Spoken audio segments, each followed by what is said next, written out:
Yang paling penting sekarang ini adalah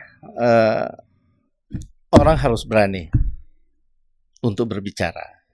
Karena kata kuncinya ada di situ. Orang menganggap semua urusan bisa diselesaikan nanti kalau tidak ada orang yang berbicara.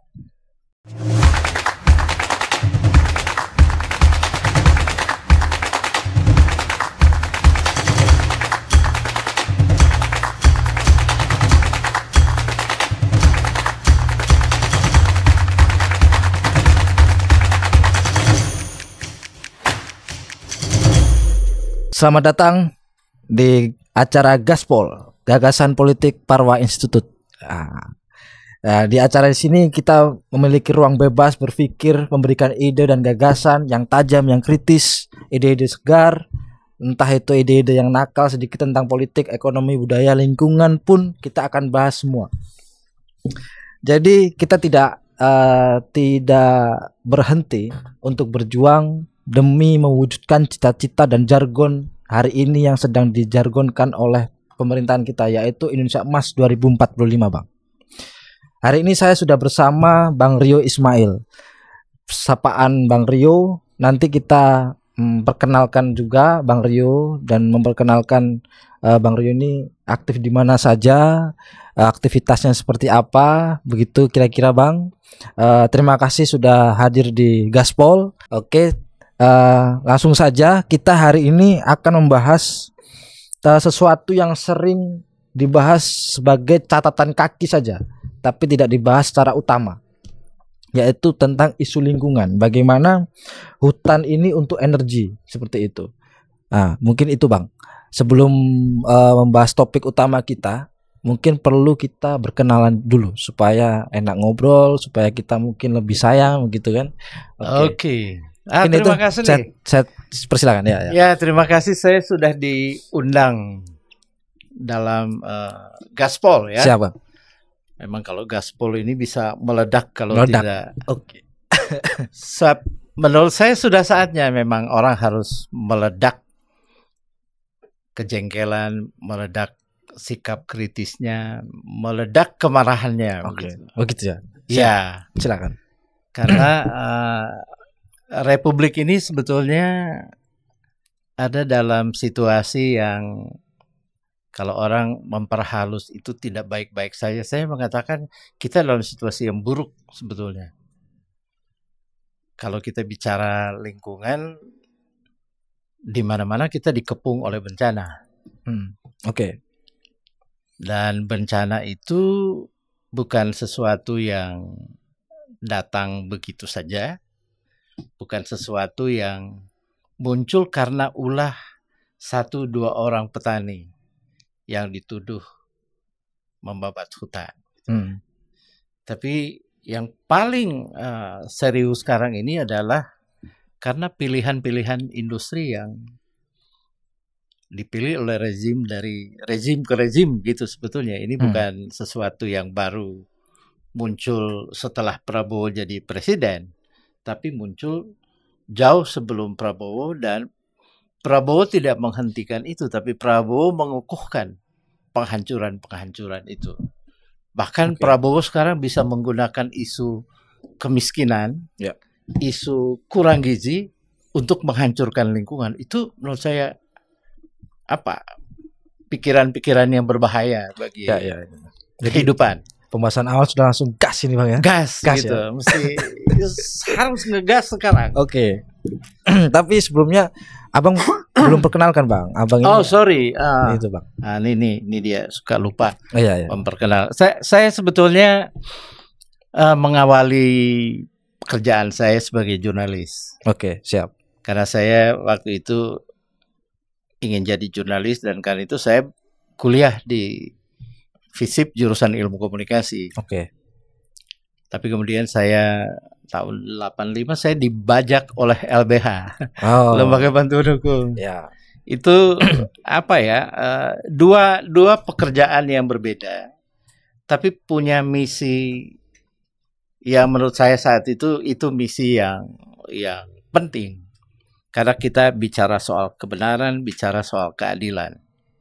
Jadi saya akhirnya melakoni pekerjaan itu dua-duanya, jurnalis, LPH, walaupun pada akhirnya saya memilih sebagai Advokat. aktivis Oke. human rights di LBH, dan mulai saat itu juga saya di LBH mengurusi urusan lingkungan, Iya. urusan buruh, urusan politik, Iya. urusan macam-macam gitu. Saya juga waktu itu diminta menjadi direktur Walhi di Sulawesi Utara waktu masih di Manado, dan kemudian saya pindah ke YLBHI di Jakarta. Dan saya juga masih kebagian urusan dengan Walhi sebagai Dewan Pengawas Nasional. Tahun berapa itu Bang di Walhi? Tahun Walhi itu saya tahun 88 sampai 94 ya di Walhi Sulawesi Utara, Direktur Walhi Sulawesi Utara. Kemudian tapi saya masih tetap di LBH juga. Karena Walhi itu forum organisasi non pemerintah. Jadi anggotanya lembaga, bukan individual waktu itu. Setelah itu saya pindah ke Yayasan LBH Indonesia dan sekaligus jadi Dewan Pengawas Nasional, Dewan Nasional Walhi waktu itu ya. Tapi tahun 99 saya balik lagi menjadi Deputy Director Walhi di Jakarta sampai 2002, dan setelah itu saya lebih banyak bekerja dengan Solidaritas Perempuan untuk isu-isu perempuan dan lingkungan. Oke.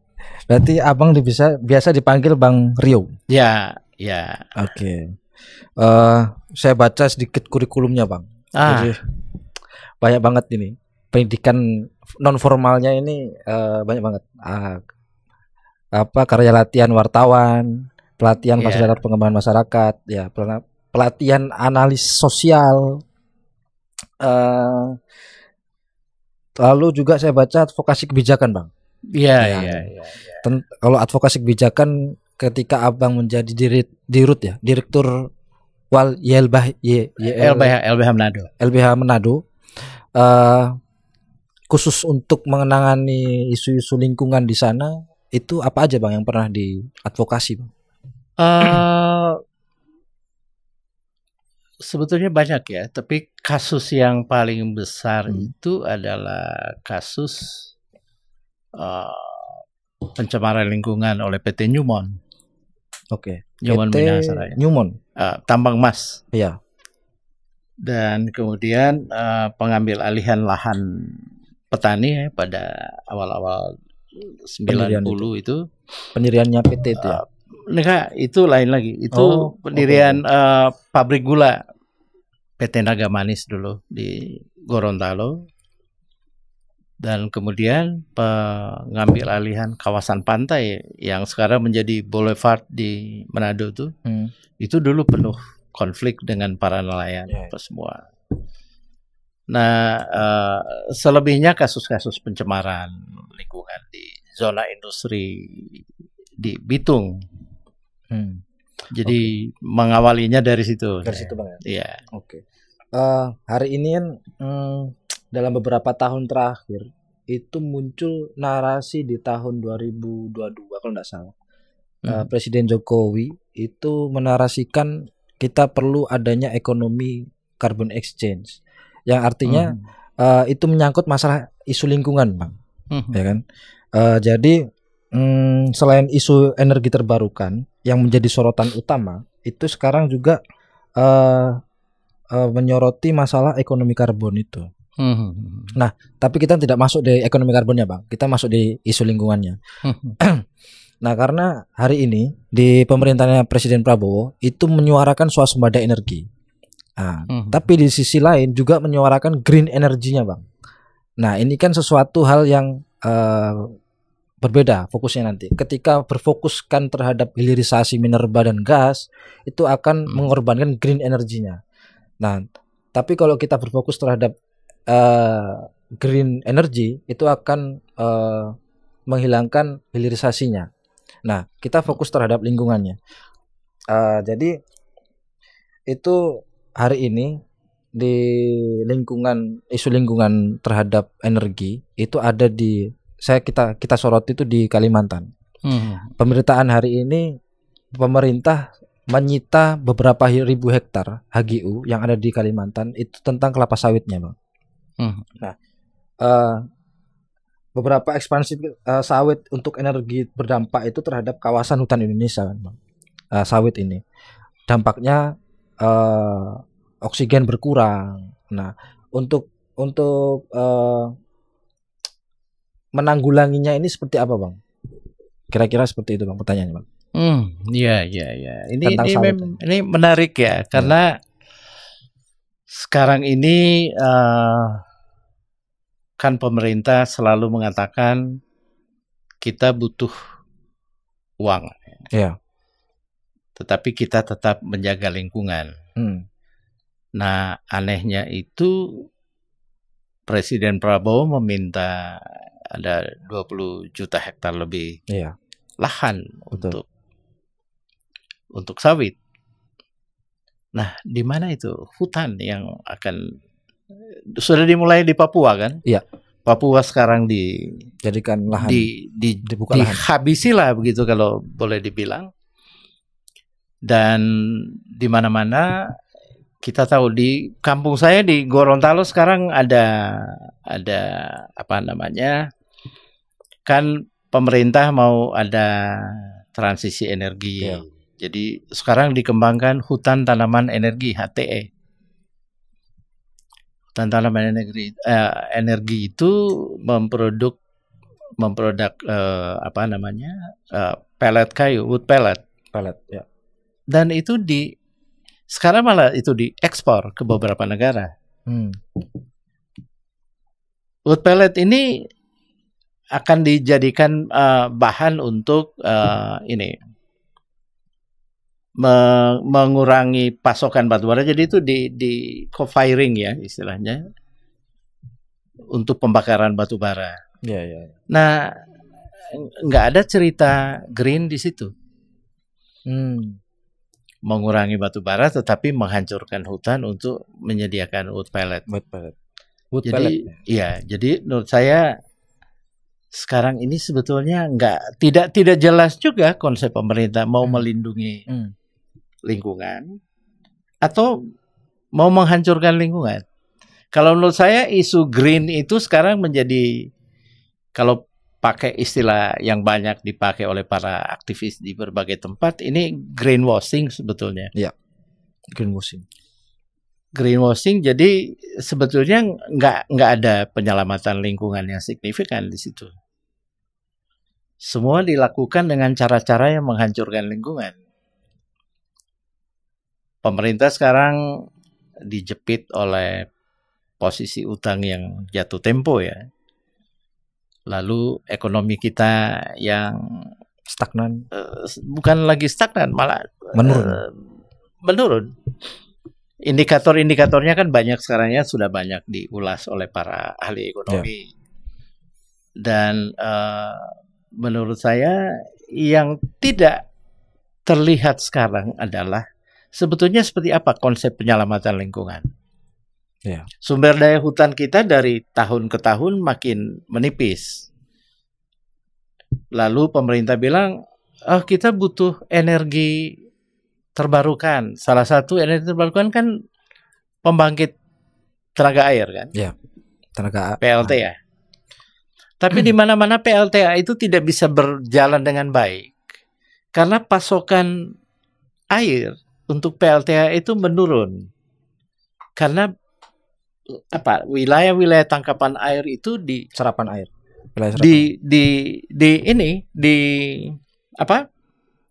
Dialihkan fungsinya untuk lain-lain. Sehingga di sini kita krisis energi yang berbasis pada lingkungan. Pada itu yang disebut green energy kan. Tapi itu juga bermasalah. Nah, menurut saya di antara kebingungan ini, pemerintah hampir-hampir tidak ada solusi. Kalau buat saya sih mestinya ada yang harus dihentikan, ada moratorium. Mulai dari tambang batu bara, sawit, terutama dua sektor ini ya, yang banyak tambang batubara, nikel, dan pokoknya pertambangan lah, dan perkebunan sawit. Ini dua subsektor yang betul-betul punya dampak besar terhadap lingkungan. Kalau kita pergi ke Maluku Utara, Maluku Tenggara, Sulawesi Tengah, Sulawesi Tenggara, kemarin Newmont ya, tapi sekarang kan Newmont sudah Gorontalo, Papua sana, di hampir semua tempat itu kita akan menemukan begitu banyak kawasan yang hancur. Kita akan menemukan begitu banyak orang yang tidak hanya terkena banjir, tapi kehilangan sumber-sumber kehidupan. Itu sudah masuk dalam kategori ecocide, kejahatan lingkungan yang ada human rights, pelanggaran hak. Di situ juga penghancuran lingkungan, itulah pelanggaran HAM yang berbasis lingkungan itu. Tapi dalam narasi kepentingan nasional itu nation right-nya itu dibenarkan, Bang. Nah, ini kan berbeda pandangan terhadap orang-orang yang berfokuskan terhadap human right. Nah, human right tentang nation right, yang artinya pandangan-pandangan ini yang membuat adanya konflik vertikal ini nantinya, Bang. Nah, untuk meminimalisir adanya konflik vertikal ini antara pemerintah maupun masyarakat itu harusnya seperti apa, Bang? Kalau menurut saya tidak ada cara lain selain menghentikan berbagai industri ekstraktif yang menghancurkan ruang-ruang hidup masyarakat.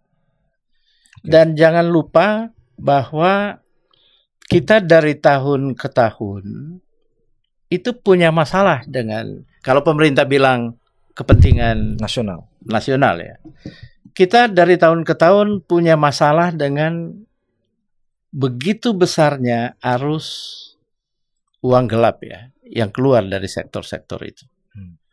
Uang gelap ini kayak istilahnya illicit financial flows. Ya. Jadi aliran uang-uang yang dihasilkan dari pengerukan kekayaan alam, apakah itu lewat penyelundupan maupun lewat ekspor yang ilegal, yang itu tidak masuk ke APBN kita. Oke. Pajaknya tidak tertagih ya, dengan sendirinya juga hasil-hasil pengelolaan lainnya yang non pajak itu enggak. Coba lihat aja berapa sih sekarang porsi pendapatan negara bukan pajak, PNBP. Antara lain kan dari dividen, dari bagi hasil kekayaan yang dikelola oleh pemerintah atau dikelola oleh perusahaan-perusahaan asing, perusahaan swasta. Itu kan grafiknya kan gini-gini aja. Iya.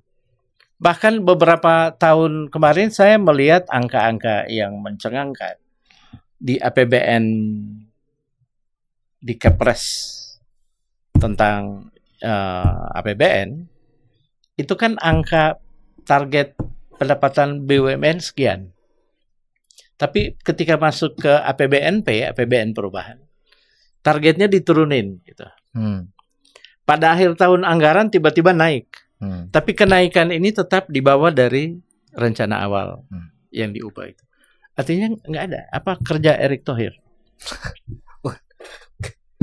Kalau itu sih kurang paham saya, Bang ya. Enggak, maksudnya kan kalau kita mau bahwa Republik ini kaya, maka kekayaan itu harus nyata dalam angka. Angkanya naik terus, misalnya APBNP. Pajak naik terus, tapi orang ngemplang pajak sekarang pasca amnesti pajak. Itu kan nggak ngefek juga. Hasim Joyo Hadikusumo dengan lantang mengatakan ada 400 triliun. Nanti emplang pajaknya. Ya, emplang pajak. Kita bisa tagih segera. Sekarang mana Sri Mulyani saja. Akhirnya mengakui pendapatan pajak kita. Jadi artinya banyak betul kekayaan yang dikeruk dari bumi kita. Itu tidak menjadi uang, tidak menjadi biaya untuk rakyat. Nah, sekarang rakyat dibebani dengan kenaikan pajak ini kan tidak cuma sekedar pajak naik sekian, tapi apa putaran efeknya itu kan macam-macam tuh, kenaikan biaya dan sebagainya. Sementara tingkat kepatuhan pajak dari pemilik kekayaan yang besar itu kan rendah. Saya pernah cek angka beberapa tahun yang lalu itu kan tidak lebih dari 35%. Ya. Sementara untuk kepatuhan pajak dari orang-orang kayak kita ini yang pajaknya bukan kita bayar, udah dipotong lebih dulu, itu tingkat kepatuhannya masih ada 83%. Ya. Oke. Kalau gitu kita balik lagi ke lingkungan, Bang. Nah, balik lagi ke lingkungan. Ini lingkungan ini. Jadi kita lihat memang entah itu di Kalimantan maupun di Papua hari ini. Kalau di Kalimantan kemarin di periode sebelumnya itu ada namanya food estate, Bang. Nah, food estate ini diharapkan mampu mempertahankan ketahanan pangan kita. Tapi nyatanya memang gagal total. Gitu, Bang. Nah, ini kan menjadi polemik, entah itu yang ada di nasional maupun di daerah. Yang pasti yang paling merasakan dampaknya itu kawan-kawan kita maupun masyarakat kita yang ada di daerah, Bang, yang di Kalimantan. Iya. Nah, sampai hari ini di lapangan itu kondisinya seperti apa, Bang? Dampaknya, Bang? Itu, Bang. Jadi kesimpulannya aja dulu. Kesimpulan langsung ini, Bang. Ini karena urusan pangan disuruh urus sama tentara. Oke. Sekarang polisi disuruh ngurus pangan juga. Oke. Mereka itu bukan itu urusannya, bukan ahlinya. Jadi gagal kan? Nah, kalau lihat situasinya sekarang adalah kalau kita bicara lingkungan, ya udah dampak lingkungannya adalah karena tanaman pangan kan nggak mungkin tidak menebang pohon. Ya. Selalu membersihkan area baru bisa ditanami. Dan akhirnya kan gagal juga, gitu kan. Tapi Presiden sampai dengan berapa hari yang lalu saya lihat masih teriak-teriak. Kita harus mampu memberi makan rakyat kita sendiri. Anak-anak kita. Anak-anak kita. Ya. Nah, sebagai langkah-langkah yang berbau populis ya. Boleh aja teriakan-teriakan itu, tetapi problemnya adalah food estate itu malah sekarang punya implikasi serius pada persoalan lingkungan. Jadi tidak ada cerita bahwa itu langkah penyelamatan lingkungan, tapi kan dieksploitir bahwa lingkungan boleh aja rusak sementara, begitu katanya. Yang penting kita bisa memberi makan anak-anak kita. Tapi gimana kita bisa memberi makan? Secara tujuan kan baik, Bang. Dengan memberikan makan anak-anak kita, cucu-cucu kita, kan begitu bahasanya kan, Bang. Jadi diharapkan memang adanya food estate itu menjaga ketahanan pangan kita dan memberikan makanan yang bergizi terhadap adik-adik kita, anak-anak kita, kan begitu bahasanya. Nah, tapi di sisi lain memang hutan itu dibabat habis untuk ditanami tumbuh-tumbuhan yang menghasilkan protein, kan gitu. Nah, bagaimana sih konflik ketika food estate itu yang dibuka? Konflik agrarianya itu seperti apa, Bang? Sebetulnya tidak sulit membaca problem dasarnya. Banyak orang yang tinggal di berbagai wilayah itu kan sangat tergantung kepada keutuhan ekosistemnya, keberlanjutan ekosistemnya. Misalnya tanahnya nggak diambil, tapi wilayah tangkapan air atau catchment area itu dihancurin, dialihkan fungsinya. Nah, orang yang bertani di sini cepat atau lambat dia terkena dampak kekeringan, banjir, apa semua, gagal panen. Tanahnya tidak diambil. Tapi dia terkena dampak dari perubahan fungsi kawasan. Dan itu yang banyak terjadi. Sama dengan area-area pertambangan juga. Nelayan di pantai itu nggak diambil tanahnya. Tetapi seperti di Halmahera, tambang nikel ini menghancurkan segala macam. Ketika banjir datang, wilayah perairannya rusak. Dan orang nelayan, kalau wilayah perairannya sudah tercemar, wilayah perairannya keruh, dia nggak sanggup menangkap ikan di laut yang sudah lebih jauh. Itu butuh kapal-kapal yang lebih besar dengan tonase yang lebih besar. Dan hal-hal semacam itu yang tidak pernah atau gagal diperhitungkan dalam beberapa program yang mengatasnamakan kemiskinan, makanan bergizi, mengatasnamakan peningkatan pemasukan negara. Nah, menurut saya pemerintah memang boleh disebut tidak berpihak kepada kepentingan rakyat banyak gitu. Berpihak kepada kepentingan pengusaha-pengusaha. Itu tidak salah kalau kemudian banyak orang dari berbagai lapisan sampai pada kesimpulan-kesimpulan seperti itu. Untuk negara ini kan butuh adanya pendapatan, Pak. Ya kan? Jadi ketika perusahaan-perusahaan itu membuka lahan perhutanan lalu dijadikan food estate, ada perusahaan batubara yang membuka lahan untuk merusak sehingga merusak hutan kan gitu. Sebetulnya yang dibutuhkan oleh masyarakat itu adalah selain menjaga lahan, itu adalah tanggung jawab sosial perusahaan, Bang. Nah, jadi setiap perusahaan yang ada di situ memanfaatkan sumber daya hayati, memanfaatkan sumber daya alam, perlu adanya tanggung jawab sosialnya terhadap lingkungan maupun terhadap masyarakatnya. Nah, sepengetahuan Abang, itu seperti apa tanggung jawab yang sudah diberikan oleh perusahaan-perusahaan itu, Bang? Ini dia. Sudah lama ya, itu jadi perbincangan di kalangan pebisnis dan termasuk pemerintah bahkan para aktivis. Sampai kan muncul formalisasi CSR itu kan. Nah, tapi apa yang disebut CSR itu tidak sebanding dengan tingkat penghancuran yang terjadi.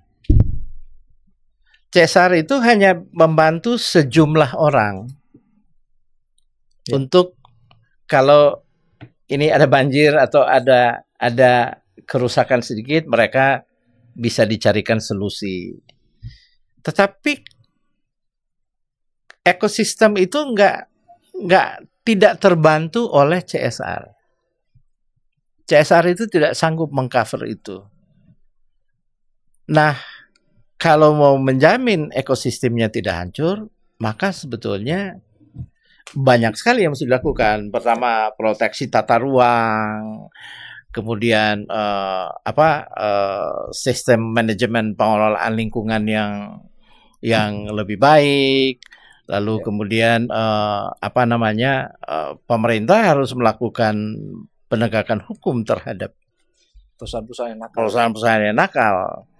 Yang lucu kan tahun lalu jelang Pak Jokowi berhenti kan ada pencabutan izin-izin di sektor pertambangan dan perkebunan. Tapi kan kemudian dipulihkan izin-izin itu. Katanya dengan memenuhi persyaratan-persyaratan tertentu. Nah, sejauh ini kan pemerintah tidak cukup terbuka juga untuk apa sih persyaratan yang dipenuhi. Berlangsung secara tidak transparan sehingga orang tidak tahu persis benar nggak dia memenuhi persyaratan, atau jangan-jangan perusahaan-perusahaan itu nyetor dulu baru izinnya dikembalikan. Itu kan pertanyaan-pertanyaan yang banyak terjadi.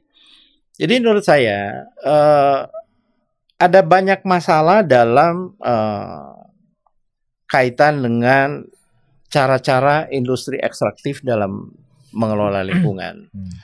Kalau kita lihat saat pemerintah menggenjot tambang nikel misalnya, lalu ada smelter-smelter yang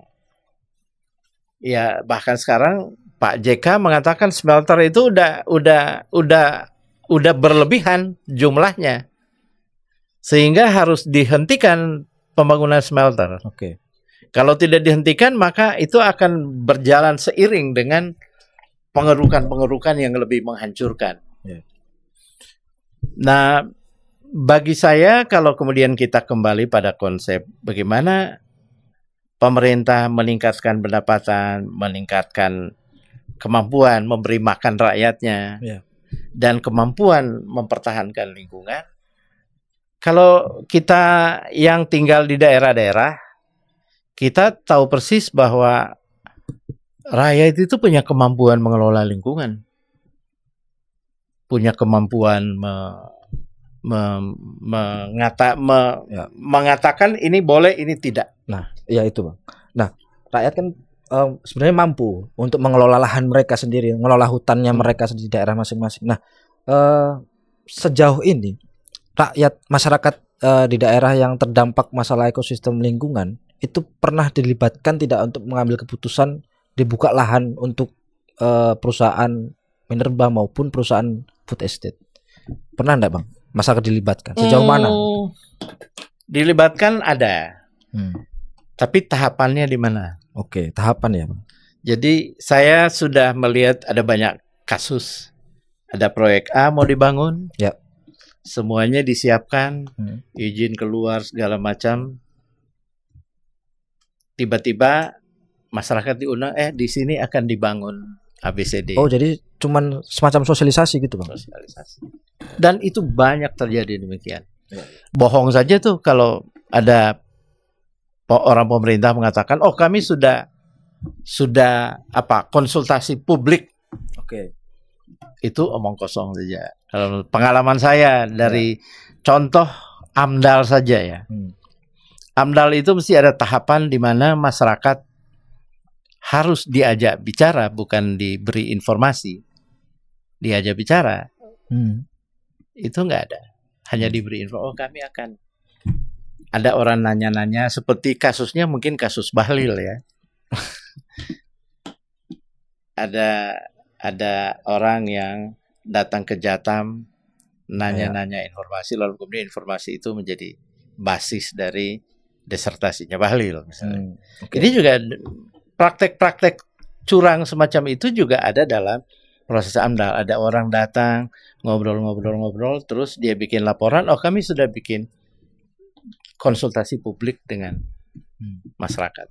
Jadi kalau semacam narasi kita harus beralih ke green energy, sedangkan di kalangan masyarakat kita itu masih belum tersosialisasi dengan baik, itu apakah bisa teraplikasikan Bang green energy ini di negara kita Bang? Sebagai sebuah konsep ya gitu ya, tapi prakteknya ya tidak mungkin green energy kalau kita tidak clear dalam melihat problem-problem dasar. Misalnya gini, nikel ya, tambang nikel digenjot untuk supaya kita berkontribusi dalam pabrik-pabrik kendaraan yang green gitu ya. Tapi kan tidak begitu yang terjadi. Penghancuran juga jalan terus. Gimana kita mau green kalau kawasan-kawasan lindung saja yang berstatus kawasan lindung pun gitu ya, diterabas untuk perluasan pabrik. Apalagi sekarang orang-orang yang dari dulu punya cacat dalam kebijakan-kebijakan lingkungan. Katakanlah Zulkifli Hasan ya. Oke. Itu orang yang dari zaman dia masih Menteri Kehutanan mengeluarkan begitu banyak izin-izin yang menghancurkan lingkungan. Bagaimana lingkungan mau diselamatkan di era Prabowo? Ada Zulkifli Hasan juga di situ, ya kan? Oke. Itu contoh, salah satu contoh. Atau Bahlil lah begitu ya.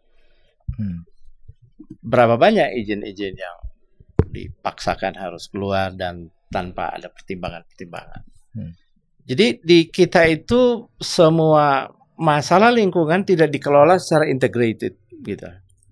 semuanya parsial pendekatannya. Jadi karena parsial maka ya ini ditangani muncul masalah baru, ini ditangani muncul karena standar ininya tidak clear gitu. Kalau kita tanya sama pejabat-pejabat di Kementerian Lingkungan dan Kehutanan, banyak orang mengatakan ini tidak bisa. Tetapi mereka tidak berdaya untuk mengatakan tidak karena perintah politiknya berbeda. Gitu. Jadi butuh keberanian banyak orang untuk lingkungan. Aku tuh ingin akan banyak orang, terutama orang muda itu yang turun ke jalan protes. Masalahnya hari ini masih berkurang, Bang. Masih belum ada yang berani menyuarakan isu lingkungan. Karena hari ini masih berkutat pada untuk kelangsungan hidup, kan begitu bahasanya, Bang. Tapi kadang kita melupakan lingkungan kita gitu loh. Itu menjadi masalah hari ini, Bang. Dan media, aku senang kalian mengupas ini. Kebanyakan media sekarang itu cenderung menyederhanakan urusan lingkungan. Ya kan catatan kaki aja, Bang. Istilahnya kan akhirnya jadi. Ya, kalau tadi sudah memulai dengan hanya menjadi catatan kaki. Dan kalau catatan kaki kan kalau diinjak begini kan hilang. Mati juga. Atau dilempari umpan ke sebelah sana, catatan kakinya lari ke sana gitu. Jadi kita itu mengerikan loh kalau menurut aku. Aku tuh pergi ke beberapa tempat yang ada pertambangan. Sedih lihat banyak orang yang bingung gitu. Dia mau ngapain gitu. Tanahnya tidak diambil. Tapi karena ekosistemnya berubah, tinggal di atas tanah seperti tinggal di neraka begitu kan. Iya. Panasnya minta ampun. Sedih gitu loh. Lihat tuh ibu-ibu menangis, mesti cari air jauh-jauh untuk dapat air bersih gitu. Nah, cara berpikir mengenai bagaimana mestinya lingkungan dikelola itu, aku percaya pada sains, pada teknologi, tetapi terlalu percaya pada menyerahkan keselamatan lingkungan pada teknologi dan sains itu tidak menyelamatkan kehidupan. Itu penting tetapi tidak cukup. Ya. Jadi perlu adanya penyatuan budaya masing-masing daerah ataupun modernisasi. Budaya itu karena kebudayaan itu hancur ketika ekosistem kehidupannya hancur. Misalnya contoh Danau Limboto. Ya.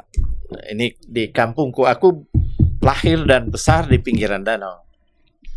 Aku tahu bagaimana danau itu memberi kehidupan bagi banyak orang di situ. Pusat ekonomi Belanda sampai bangun pasar besar dari baja di situ karena danau menjadi pusat ekonomi, pusat ekologi, pusat sosial. Ya. Apa partai-partai berkuasa dulu, Masumi, Parmusi itu di Limboto situ, Bang. Mengakar di situ. Ya. Muhammadiyah mengakar di situ. Dan sebagainya. Banyak orang-orang sekolahnya tinggi-tinggi. Tapi ketika itu hancur, selesai urusannya. Oke. Jadi menurut aku banyak para ahli yang kritis tapi tidak dipakai karena tidak kompatibel dengan kepentingan industri. Ya. Dan industri adalah mengejar batas usia politik. Ente 5 tahun berkuasa, maka seluruh di setting 5 tahun itu harus, ekonominya harus. Soal lain belakangan, nanti orang berikut yang ngurus. Ya. Akan menjadi beban masa depan. Beban, jadi kita ini selalu menerima siapa yang mau jadi presiden, mau jadi menteri, nerima beban-beban. Prabowo sendiri kan akhirnya juga nerima beban Pak Jokowi yang dia sendiri tidak sanggup menyelesaikannya. Akhirnya ada masalah yang lama yang belum selesai, masalah baru muncul. Masalah yang lama dilupakan. Jadi menurut Abang ini generasi muda sekarang untuk melihat tentang isu lingkungan ini seperti apa, Bang? Hari ini generasi pemuda yang seumuran saya. Menurut aku kita harus lebih kritis ya terhadap apapun pilihan-pilihan. Itu satu. Dan pemerintah tentu sulit ya untuk kita harap berpikir seperti para aktivis. Tetapi paling tidak negara ini harus dikelola menjadi negara yang berbasis pada perbincangan gitu loh. Demokrasi itu perbincangan. Berdialog ya. Perbincangan, dialog, diskurs itu harus, itu jangan dibunuh gitu loh. Kritisisme itu jangan dibunuh, karena disitulah kita punya ruang untuk bertanya, punya ruang untuk memprotes, punya ruang untuk menyodorkan saran, usul. Kalau itu dibunuh, maka kita tinggal menunggu orang mulai marah, orang ngamuk, lalu tentara sekarang yang perannya menjadi lebih luas, itu siap menggunakan senjata untuk mengelola demokrasi. Ya. Dan itu berbahaya. Polisi pun sekarang mulai mau mengajukan revisi undang-undang polisian untuk memperluas ruang lingkup kewenangan. Jadi orang-orang bersenjata mengurus demokrasi itu masyarakatnya hancur, lingkungannya apalagi gitu kan. Siapa yang berani memprotes soal lingkungan kalau di sana seluruh penghancuran itu dikawal oleh orang-orang bersenjata, seperti yang terjadi sekarang di Papua dan di berbagai belahan. Jadi kesedihan aku tuh di situ sebetulnya. Siapa? Ini juga menjadi keresahan kami juga, Bang. Keresahan kami, masa nanti kita punya anak itu nggak melihat keindahan Indonesia lagi, Bang. Betul. Kan itu salah satu semangat kita untuk menjaga lingkungan. Nah, terakhir nih, Bang. Karena waktu juga mau habis, Bang. Kayaknya saya masih kurang sebetulnya untuk bahas masalah lingkungan. Cuman karena waktu mungkin kita nanti kita lanjut juga, Bang, pembahasan. Jadi ada pertanyaan terakhir, Bang. Apa yang bisa dilakukan masyarakat sipil, kampus, generasi muda, aktivis untuk menjaga lingkungan maupun bagaimana cara hidup kita itu bisa menjaga lingkungan kita, Bang? Pertanyaan yang bagus. Itu, Bang. Sekarang ini kalau aku bandingkan ya dengan tahun 80-an, 90-an aku mengawali jadi aktivis. Itu kan susah ya dapat informasi. Informasi. Susah. Sekarang ini informasi berseliweran. Bahkan kita sampai bingung mana yang benar, mana yang tidak. Nah, menurut aku kita harus jangan cuma jadi konsumen informasi, tapi kita harus mulai mampu mengolah informasi, membalikkan itu. Jadi ekspresi-ekspresi kekhawatiran, fakta-fakta penghancuran, dan fakta-fakta tentang kemampuan mengelola itu juga kan ada ya. Kehebatan kearifan budaya itu perlu dimunculkan menjadi informasi yang mencerdaskan banyak orang, sehingga semua orang mulai mau memperhatikan soal lingkungan, mulai berani untuk bicara, mulai berani untuk menyatakan bahwa kami harus terlibat menentukan.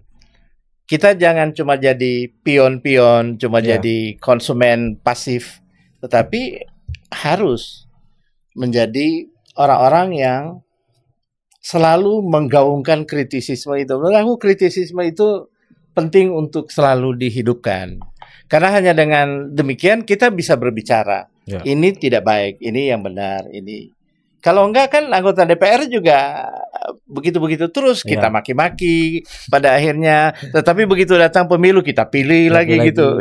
Itu kan siklusnya menjadi.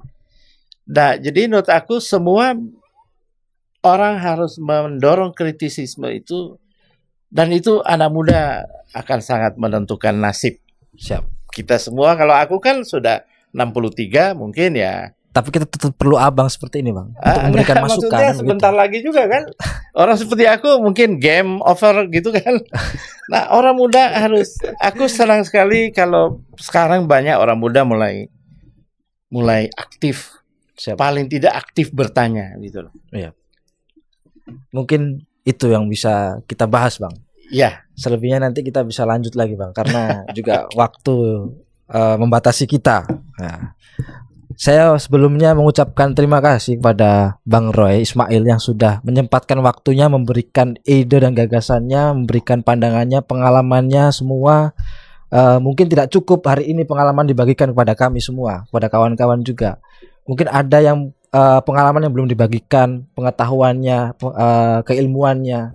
Karena kita terbatas waktu, mungkin kita akan lanjutkan part yang selanjutnya kepada Bang Roy Ismail. Saya haturkan terima kasih yang sebesar-besarnya sudah menyempatkan hadir dan memberikan pengetahuan kepada kami semua. Ya, saya juga mungkin terima ada kasih. kata-kata terakhir, Bang? Ya, yang paling penting sekarang ini adalah orang harus berani untuk berbicara, karena kata kuncinya ada di situ. Siapa? Orang menganggap semua urusan bisa diselesaikan nanti kalau tidak ada orang yang berbicara. Siapa? Penting sekali itu berbicara. Oke, jadi pesannya adalah kritis, tajam, dan berani berbicara. Begitu Bang ya? Ya. Mungkin itu yang dapat kami sampaikan. Terima kasih kawan-kawan yang sudah menonton, mendengarkan. Akhir kata dari saya, wassalamualaikum warahmatullahi wabarakatuh. Tetap bersama kita, Gaspol. Ngegas terus. Gas terus. Terima kasih Bang. Ya. Thank you.